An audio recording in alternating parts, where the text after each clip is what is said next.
Quiero hablar hoy acerca de un tema que al parecer puede sonar muy impositivo. De pronto usted o de pronto la gente del mundo ve ciertas cosas que hacemos en la iglesia o que Dios nos exige como una carga. Ha escuchado compañeros del trabajo o compañeros de la universidad o aún dentro de sus familiares que dicen: ay, pero usted para qué va a la iglesia si allá le prohíben hacer cosas. Usted va porque va a la iglesia si eso allá es difícil. Hacer lo que ellos dicen es difícil. Vea, usted tiene que sacar tiempo para ir a la iglesia, tiene que sacar tiempo para orar, tiene que sacar. Entonces como que hacen ver que el cristianismo es una imposición, es como si nos pusieran cargas muy, muy pesadas y muy difícil de llevar.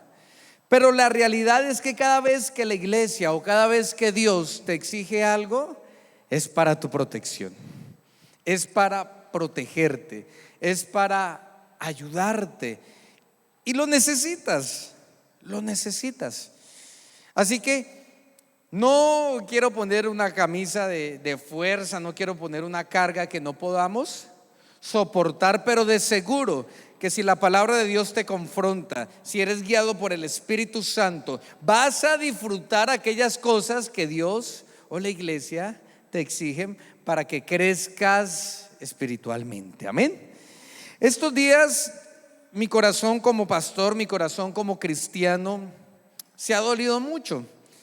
Estamos en un gobierno progresista. ¿Usted sabe por qué se llama progresista?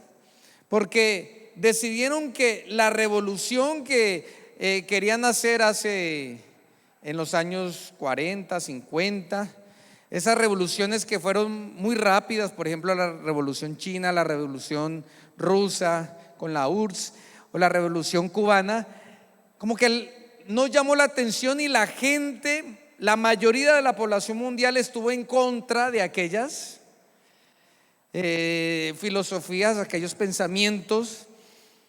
Y entonces dijeron: no podemos hacer ese tipo de revoluciones, tenemos que hacer lo que paso por paso. Por eso se llama ¿qué? Progresismo.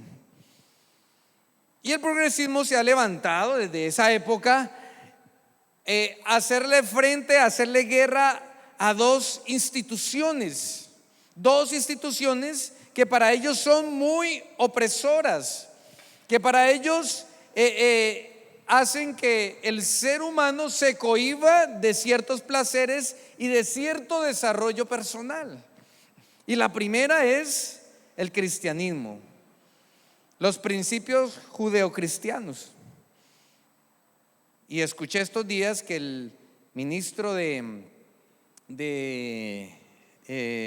ministro de Justicia pasó un proyecto de ley representando al gobierno progresista que tenemos, donde van a haber ciertos delitos que ya no van a ser delitos.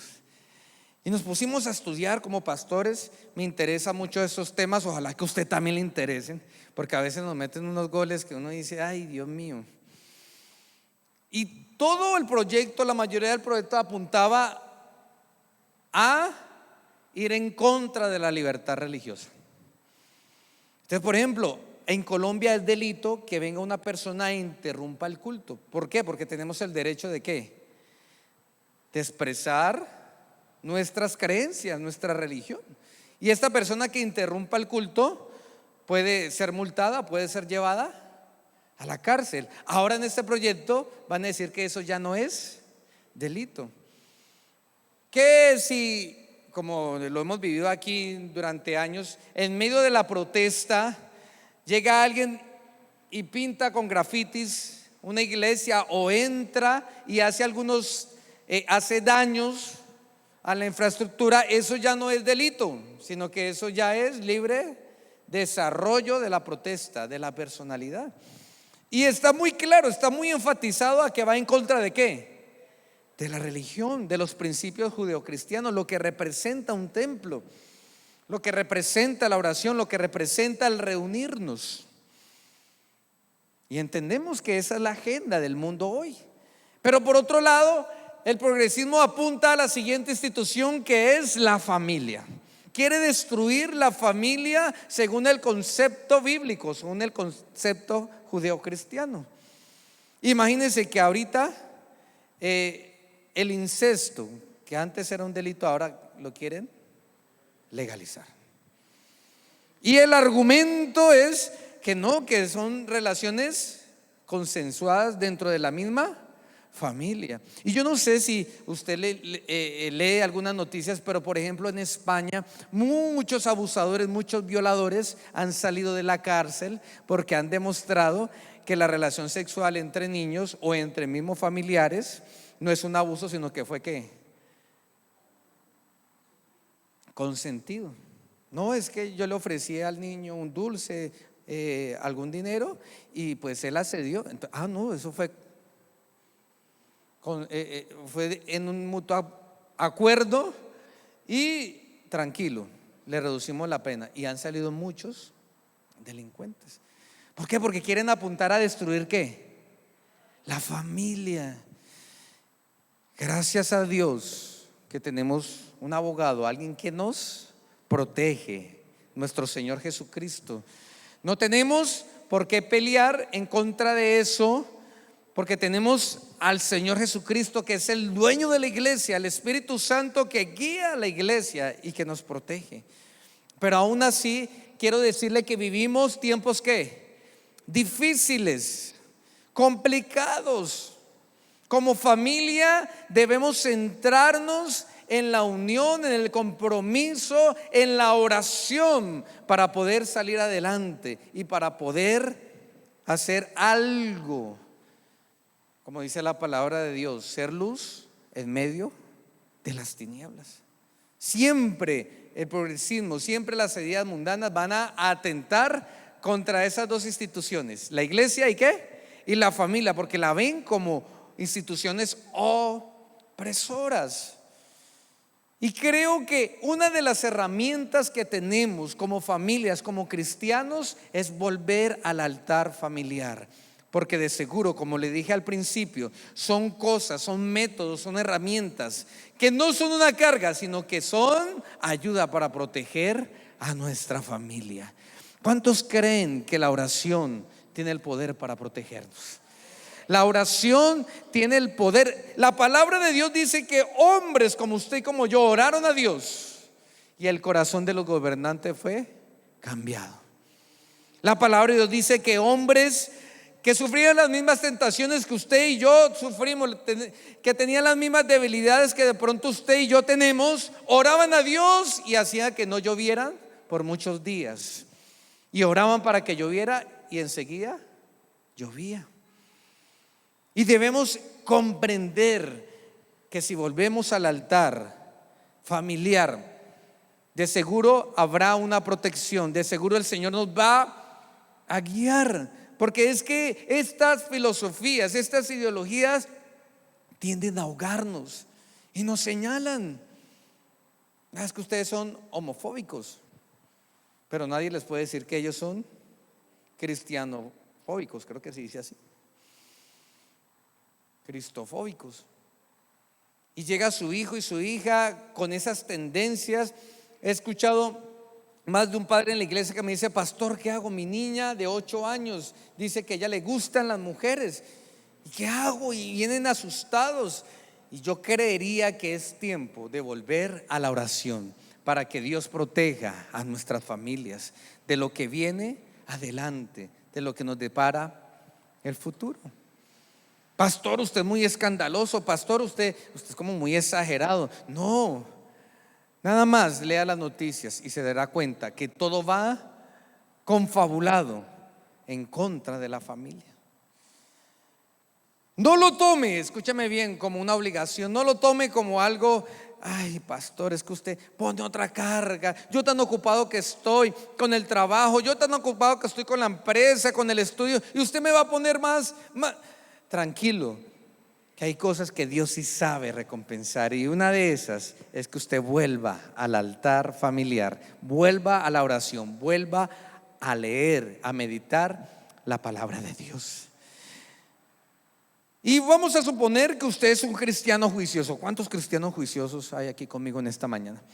Y vamos a suponer que usted es de aquellos que usted hace el altar familiar. Sabemos que el altar familiar es ese momento, ese tiempo en el cual usted reúne a su familia.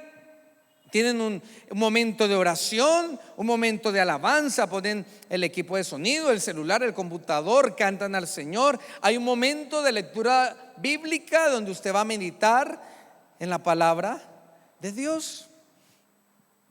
¿Por qué? Porque lo que hacemos aquí en la iglesia, escúchame bien, lo que hacemos hoy domingo debe ser el reflejo de lo que hacemos durante la semana. Porque si no sería un cristianismo de fábula, mágico, un cristianismo, un evangelio mágico que simplemente es el pastor ora y ya todo ¿qué? Se soluciona. No, la misma palabra de Dios dice que la fe sin acción es ¿qué? Fe muerta. Sí, hay que creer, hay que declarar con mi voz, pero también hay que demostrar con mis acciones, con mi vida, que realmente he puesto mi confianza en el Señor Jesucristo. O si no, seríamos simplemente hipócritas. Soy cristiano, pero ¿y tu familia? No importa, soy cristiano. Venga, pero durante la semana usted se comporta como un creyente. No, yo voy a la iglesia los domingos, eso me da simplemente el estatus de cristiano si ya soy salvo. No, hay que demostrar con acciones que realmente Dios ha cambiado mi vida. Esos son los procesos que a Dios le gusta, lo que Él atiende, en los que Él hace milagros, que usted cambie de adentro hacia afuera. Y de seguro, si usted es de aquellos juiciosos cristianos que creen en ese proceso de cambio de adentro hacia afuera, hacer el altar familiar no va a ser una carga, no va a ser algo tedioso, sino que usted lo va a disfrutar. Recuerde, vivimos tiempos peligrosos.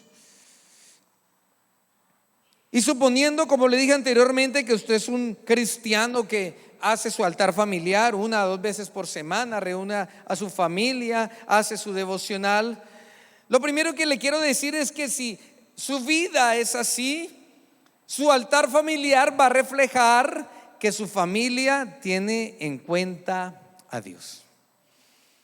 Y lo repito, decir Jesús es el centro de mi vida no es simplemente cantar, no es simplemente decirlo porque sí, no, es que realmente en su diario vivir, en las decisiones importantes pero sencillas de la vida, usted tiene en cuenta ¿a quién?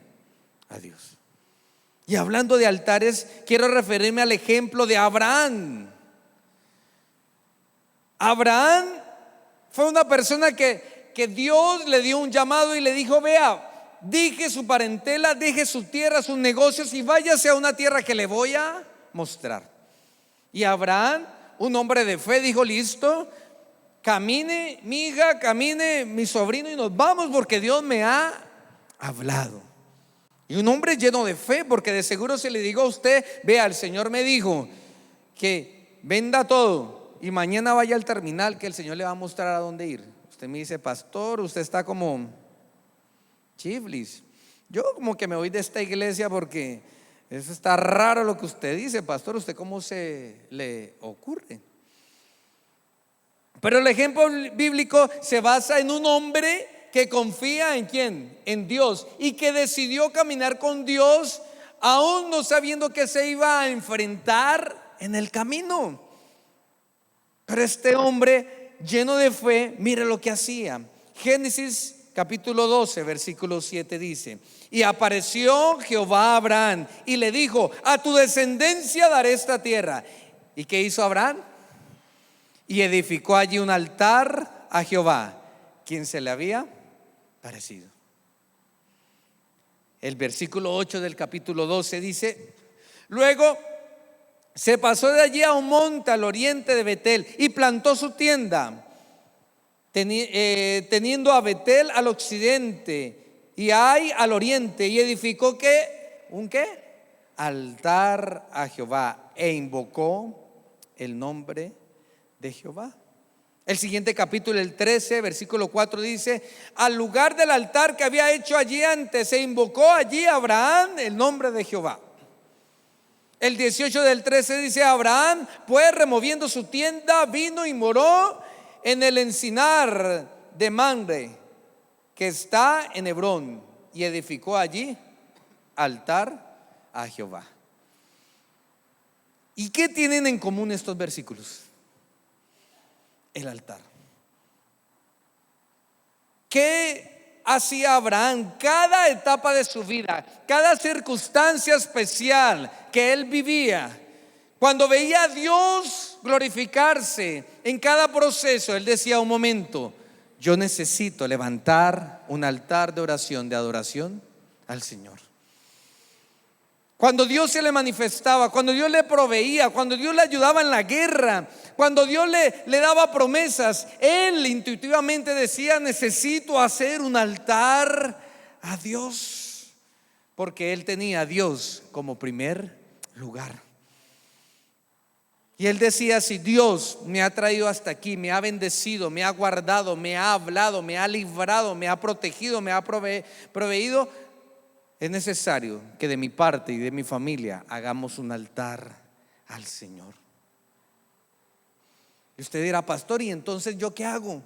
Nos vamos para la finca, recogemos un par de piedras y leña y hacemos un altar. No, esto significa que si realmente tienes a Dios como primer lugar en tu vida, que si realmente tú pones a Dios como precursor de tus planes, de tus proyectos, haz altar familiar en esos momentos significativos que tú tienes con tu familia.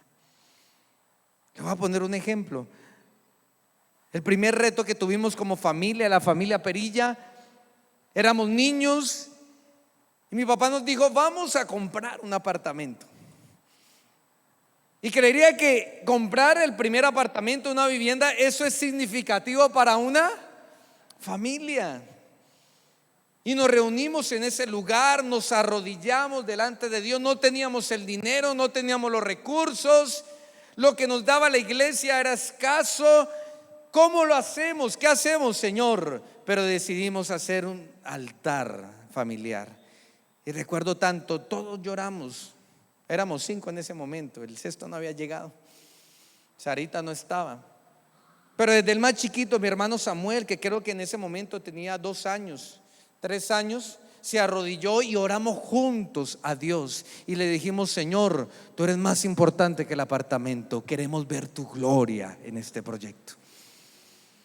Y para la gloria y honra del Señor, el Señor fue fiel y vio en nosotros de que lo invocábamos como familia, de que había algo en nosotros que quería decirle a él: Señor, tú eres importante para este tipo de decisiones. Y el Señor dio la provisión para que la familia Perilla tuviera una casa, un techo. Y así, cada vez que hay cosas importantes en tu familia, levanta un altar a Dios. Hay enfermedad, ¿qué vas a hacer? Levanta un altar, llama a tu familia, vamos a orar. Vea, el diagnóstico que le dieron a su mamá, a su abuelita, es crítico. Vamos a arrodillarnos a orar. A una prueba económica, vamos a reunirnos como familia y le vamos a decir a Dios que nos ayude, porque Dios es el centro de esta familia. Su hijo llegó al buen término, logró lo que él se había propuesto. Haga un altar de oración. Recuerdo tanto cuando me gradué de la universidad y me hicieron una pequeña reunión y más de uno aquí fue invitado. ¿Y qué hicimos ahí? Un altar de oración y le hicimos: Señor, gracias. El problema es cuando dejamos pasar esos momentos tan importantes sin tener en cuenta a Dios. Y te vas a dar cuenta que en este simple hecho, en este simple momento de darle la gloria a Dios, si no lo haces, le estás diciendo a Dios: Dios, tú quédate al lado, porque voy a disfrutar de los mejores momentos de mi vida. Si realmente haces el altar familiar, eso va a reflejar que tu familia tiene en cuenta a Dios.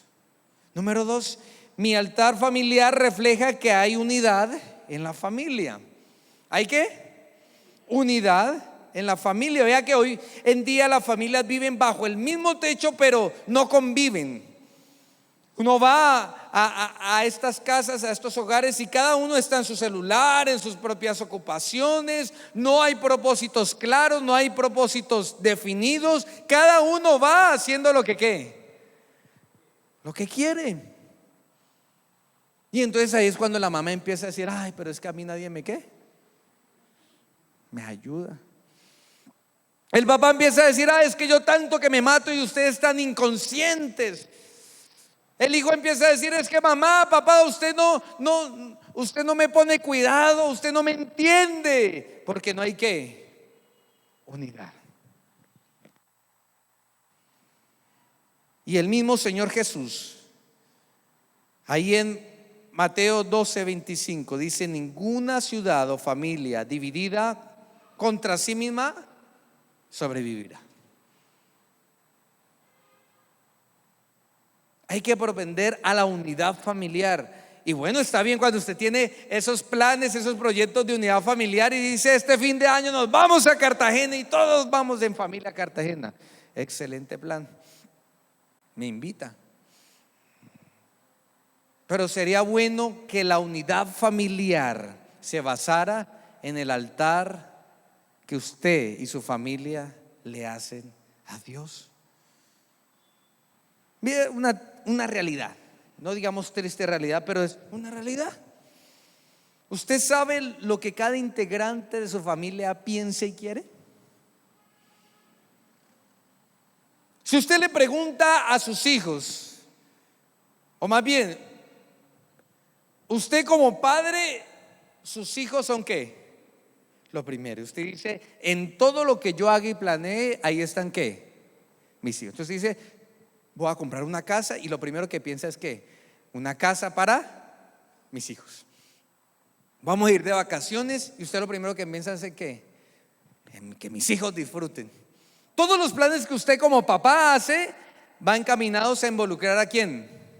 A sus hijos. Ahora pregúntele a sus hijos si en los planes que ellos tienen está usted mamá y usted papá. Y se va a dar cuenta que por ningún lado usted está en esos proyectos. Y usted diciendo: ay, de seguro mi hija está pensando en mí. Ella, mientras yo salgo a trabajar, esforzarme a traer el alimento a esta casa, de seguro ella se levanta, hace el aseo, ella hace el almuerzo, porque ella está pensando en mí. Mamola. Ella está pensando en otras cosas, él está pensando en otras cosas. Usted dice: de seguro mi hijo va al colegio y están pensando en mí. Usted como papá, tanto que me esfuerzo en este trabajo, tanto que me sacrifico, como dicen los papás, dejo de comer yo para darle a ellos, me saco el pan de mi boca. De seguro él está pensando en mí y él va a ser un excelente estudiante. ¿Usted cree que su hijo está pensando en eso? Esa es la realidad de la vida. ¿Qué hacemos cuando cada integrante de la familia es tan distinto? Piensa tan distinto, tiene distintos planes. ¿Qué hacemos para tratar de llegar a un acuerdo, llegar a la unidad, cuando cada uno tiene un carácter distinto, maneras de pensar distinto? ¿A través de qué? Del altar familiar. Hay un caso que me gusta mucho y es el de Job. Job capítulo 1 versículo 5. Mire lo que Job hacía. Claro, él comprendía que sus hijos iban para un lado y él iba ¿para qué? Para otro lado, pero eran una sola ¿qué? Familia. Mire lo que hacía este hombre de Dios. Dice: cuando las fiestas terminaban, a veces después de varios días, Job purificaba a sus hijos. Se levantaba temprano por la mañana y ofrecía una ofrenda quemada por cada uno de ellos, porque pensaba: quizás mis hijos hayan pecado y maldecido a Dios en el corazón. Y termina la porción bíblica diciendo: esta era una ¿qué? Práctica ¿qué? Habitual de Job. Job veía a sus hijos que iban y se reunían con sus amigos, hacían fiestas, pero no cualquier tipo de fiesta. Vea lo que dice la palabra de Dios: días enfiestados. Como cuando aquí en Ibagué esto a mitad de año se pone caliente. Pero mire el corazón de un padre que ha levantado altar a Dios. Aunque no sé qué piensen mis hijos, aunque no sé si mis hijos le hayan fallado a Dios, venga para acá, papito. Venga, se levanta temprano a las 4 de la mañana. Pero papá, vea, estoy cansado. No, señor, venga para acá. Vaya usted y me trae el agua. Vaya usted y me trae la leña. Vaya usted y me trae el sacrificio. Porque vamos a levantar ¿qué? Un altar a Dios. Vamos a santificarnos. Vamos a purificarnos. Vamos a agradecerle a Dios. Pero papá, qué mamera, papá. Vea usted tan religioso usted. No, señor. Porque Job entendía que el centro de su familia, lo que la mantenía junto en unidad, era ¿qué? El altar familiar. Estos días fue a visitar a una hermana y ella estaba en el trabajo. Entonces, ¿cómo está? Bien. Y le pregunté: ¿y su hijo? Me dijo: no, pastor, es que él tuvo un desencanto. Él tenía el proyecto de ser deportista. Desafortunadamente no le salieron bien las cosas y pues él se resintió con Dios. Él dijo: Dios, pues usted es el culpable, porque yo iba bien y vea, no resultó nada. Y dejó de asistir a la iglesia y pues desafortunadamente no quiere volver, pastor. Entonces yo le dije: ¿usted ha estado orando? Claro, pastor, yo he estado orando, pero es que él ya es mayor de edad. Yo ya no lo puedo obligar. Y yo: ay, hermana, pastor, pero déjeme decirle una cosa, me dijo. Y yo: ¿qué? Es que él todavía vive en mi casa y come de mi comida. Yo todavía le pago los servicios. Él se baña con el agua que yo pago. Él se conecta al internet que yo pago. Y por semana, pastor, yo le digo: venga y oramos. Y él me dice: mamá, usted sabe que yo no volví a la iglesia. No, señor, qué pena con usted, pero mientras viva en esta casa, usted y yo hacemos el altar familiar. Y me dice: pastor, le doy gracias a Dios por eso, porque es lo único que nos mantiene ¿qué? Unidos. Unidad. No busque la unidad a través de las ideas. No busca la unidad a través de los proyectos, porque somos distintos. Qué aburridor sería que en la familia Perilla Guzmán todos fueran Davidcitos. Mi esposa, ¿cómo piensa? Como don David. Samuel, ¿cómo piensa? Como don David. Daniel, ¿cómo piensa? Como don David. No, aburridos. Ni que ahora yo me aguanto. Hay días que yo me aguanto. ¿Cómo era aguantarme 3 igualitos a mí? Cada uno son distintos. Cada uno piensa igual, distinto. Pero lo que nos une es ¿qué? La oración, el altar familiar. Y por último, mi altar familiar muestra realmente a quién ama mi familia. Mi altar familiar muestra realmente a quién ama a mi familia. Jueces capítulo 6, versículo 24. La historia de Gedeón. ¿Recuerdan la historia de Gedeón? Gedeón era parte del pueblo de Israel. Israel vivía asediado por una tribu que cada vez que había cosecha los invadía y le robaba ¿qué? Las riquezas. Y dice que el hombre estaba por allá en una cueva escondido, trillando el maíz, y un ángel de Dios se le aparece y le dice: te voy a usar ¿para qué?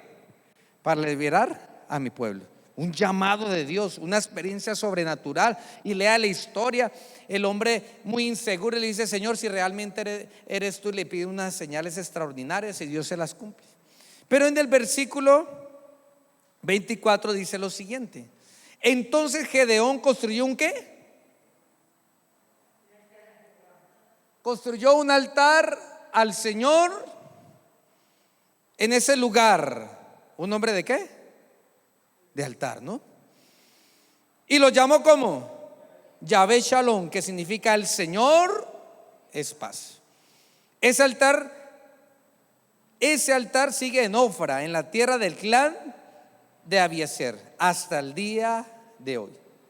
Y póngale cuidado a lo que pasa después de que él hace un altar personal. Él solo decide hacer un altar al Señor.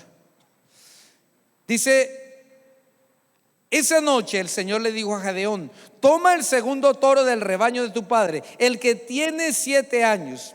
Derriba el altar que tu padre levantó a Baal y corta el poste dedicado a la diosa Acera que está junto al altar. Después construye un altar al Señor tu Dios en el santuario de esta misma cima, colocando cada piedra con cuidado. Sacrifica el toro como ofrenda quemada sobre el altar y usa como leña el poste dedicado a la diosa Acera que cortaste. ¿Era una familia que conocía a Dios? Claro. ¿Era una familia que había visto las proezas de Dios? Sí. Pero era una familia que su altar era un altar equivocado a dioses extraños. Y tuvo que venir Dios y mostrarle a un integrante de esa familia de que el altar dedicado que tenía su familia, su papá, su mamá, sus hermanos, era un altar que a Dios no le gustaba, un altar que no era dedicado al Dios vivo, al Dios de Israel. Qué historia tan triste, una familia creyente levantando un altar a 2 dioses paganos. Y se acostumbraron a eso. Era tan normal para la familia de Gedeón adorar a otros dioses que Dios tuvo que manifestarse para revelarlo. Y es que a veces cuando alguno de nuestros integrantes, usted como líder, decide hacer altar familiar a Dios, el Señor le revela realmente su familia a quién adora. Pastor, ¿cómo qué? Hay unos dioses muy latentes el día de hoy en este mundo. Le voy a mostrar 3 nomás. El primero es el hedonismo. ¿Qué es el hedonismo? ¿El dios a qué? A la imagen, a mí mismo. Y ahí salen otros dioses como el individualismo, el egocentrismo. Y nos volvemos familias donde cada integrante de la familia es un Dios chiquito ahí en medio. Todo para mí, y si queda algo, ¿para quién es? Para mí. Otro Dios que de pronto tu familia o tú mismo podrías estar adorando, levantando altar, es el Dios materialismo, el consumismo exagerado. ¿Ya se dio cuenta que sus hijos se frustran cuando no tienen el celular que quieren? Cuando no pueden ir al lugar que ellos siempre han querido ir, no pueden tener las cosas materiales que otros muestran en las redes sociales, porque de seguro ahí hay que materialismo. Ese hijo que le dice al papá: papá, dedíqueme tiempo. ¿Y qué le contesta? Chite aquí, chino, estoy ocupado. Vaya a jugar con sus amiguitos. Mamor, mamita, venga, que estos niños no me dejan descansar porque vengo ¿qué? Cansado, estresado.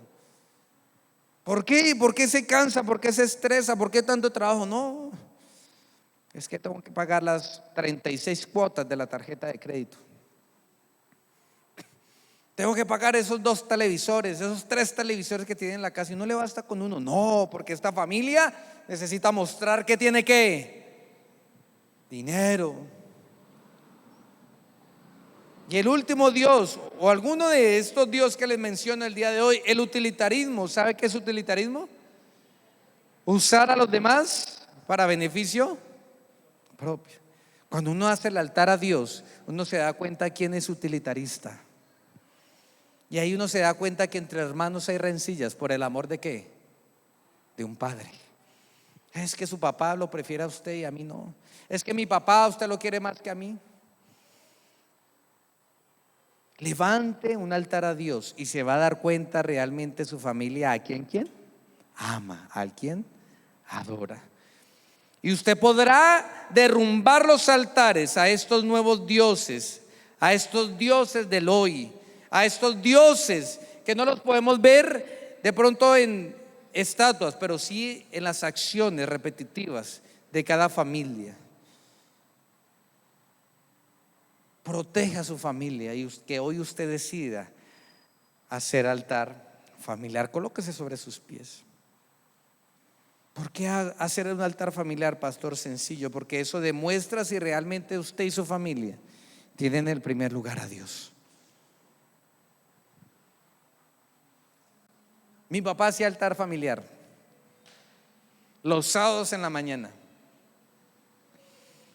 Nos levantaba a las 7 de la mañana. ¿Y qué niño quiere levantarse un sábado a las 7 de la mañana? O más bien, ¿qué adolescente?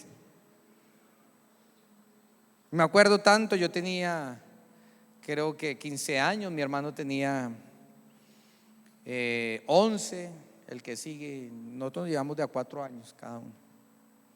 Entonces nos reunía y decía: usted ora, usted lee la Biblia y usted canta. Y usted sabe cómo son los adolescentes, ¿no? Usted los conoce, usted sabe. David, ore. Papá, ¿yo por qué? Dígale a mi hermano que ore, papá. David, ore. Papá, es que yo no sé. Ore, David. Y en mi orgullo decía: Señor, bendigo este día, amén.